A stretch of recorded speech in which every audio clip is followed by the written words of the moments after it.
So guys, ito ang ating tasty recipe for today's video. Gagawa tayo ng macaroni salad dahil paborito ko yan. Kaya iyan ang ating gagawin ngayon. At ito ang aking mga sangkap or ingredients na simpleng mga ingredients lamang. So ayan ang ating mga nahanap sa supermarket. May raisins dyan, brown and golden, at saka 500 grams na pasta. At mayroon tayo dito ng cheddar cheese na from Ireland. Ayan, at saka syempre full cream. Ayan, dalawang box ang aking kinuha, and condensed milk, mayonnaise na with lemon, at saka yung fruit cocktail. So, ayan lang ang ating isasahog, guys. So, ayan. So, magpakulo na tayo ng tubig ngayon para magmekos-mekos na tayo ng ating macaroni salad. At ayan, ilalagay ko sa high na heat yung ating stove, at yan, magpakulo na tayo ng tubig sa ating brastera o sa electric kettle. Ayan, inilagay na natin yung mainit na tubig, nilagyan natin ng konting asin, and then, ayun, siyempre, takpan natin para mas madali siyang kumulo, para madalian ang ating pagluluto. So, ayan, okay na yung tubig. Inilagay na natin yung 500 grams na pasta dyan. Oo. And then, pagkatapos ay hahalo-haloin lang natin para hindi siya dumikit. Dahil hindi ko na siya nilagyan ng cooking oil o anumang oil. Kasi maglalagay naman tayo ng mga sangkap mamaya, kaya hindi rin magdidikit-dikit yan. So, ayan. And 8 to 9 minutes ko pakuluan, pero ilalagay ko ng 10 minutes. So, ngayon, ang aking raisins na black or yung brown, guys, lalagyan ko yan ng isusok ko sa mainit din na tubig kasi para lalambot. Ayan, nilagyan ko ng mainit na tubig for a while na tayo ay maghahanda sa iba pa nating gagamitin. Ganyan, ulit lang natin ng kahit 5 minutes, ganyan, para lalambot. Ayan, kasi matigas-tigas yung brown. So, ito na ang ating pasta. Okay na siya. At nilagyan ko siya ng malamig na tubig, kaya okay naman na siya. At ilagay na natin dito sa bowl. Itong bowl na to, kilalang kilala ko, kaya tamang-tama lang yung 500 grams dyan. At saka yung iba pang sangkap mamaya, so tamang-tama lang na mapupuno yan. Alam ko yan. Ayan.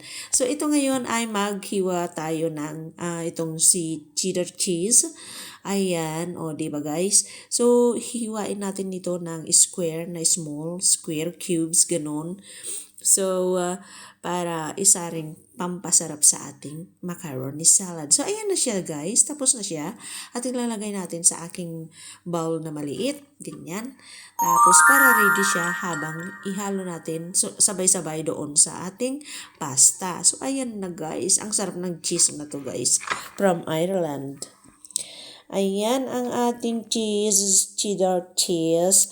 So, ngayon, guys, okay na. Ready na tayong lahat sa ating pag-mekos-mekos o paghalo-halo sa ating mga sangkap or ingredients dyan. Inuna ko na yung aking raisins. Ayan, sinunod natin yung ating cubes na cheese or cheddar cheese. Ayan. Diba? So, ngayon, lagay na natin yung ating masarap na halo-halong prutas or fruit cocktail. Ayan.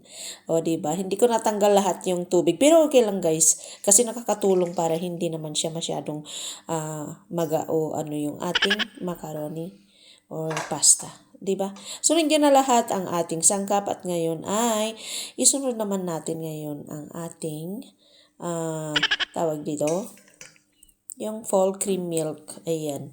Eto. So, ilagay na natin lahat. Ilagay ko yung dalawa. Kasi, yan, mga maliliit, mga 200 ml lang naman po yan. Para hindi naman siya masyadong, nakakaumay. Ayan, ang aking full cream. Ayan, na creamer. So, ngayon, ilagay na natin ang ating condensed milk.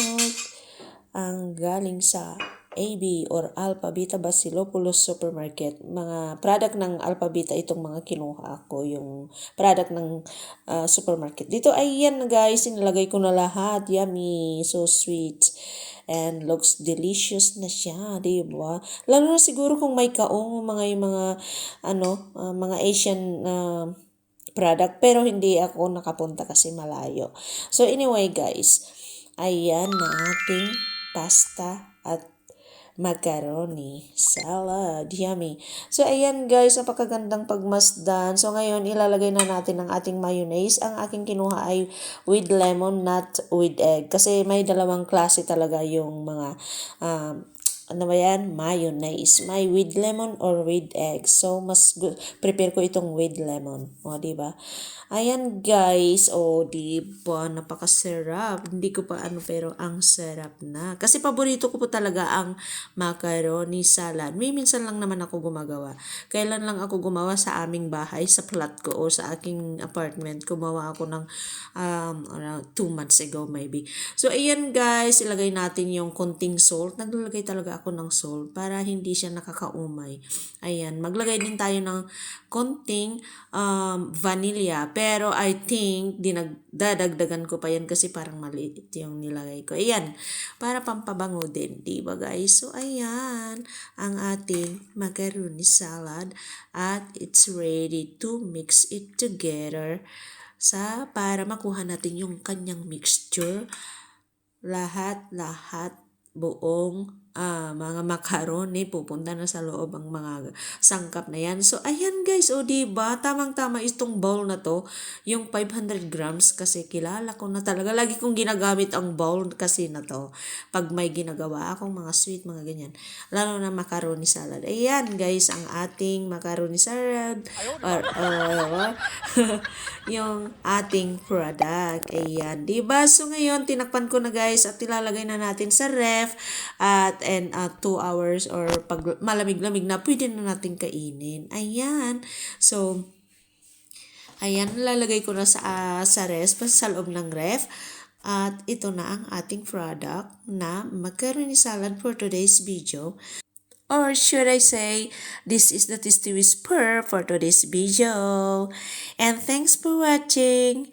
And God bless everyone. See you again next time. Babu.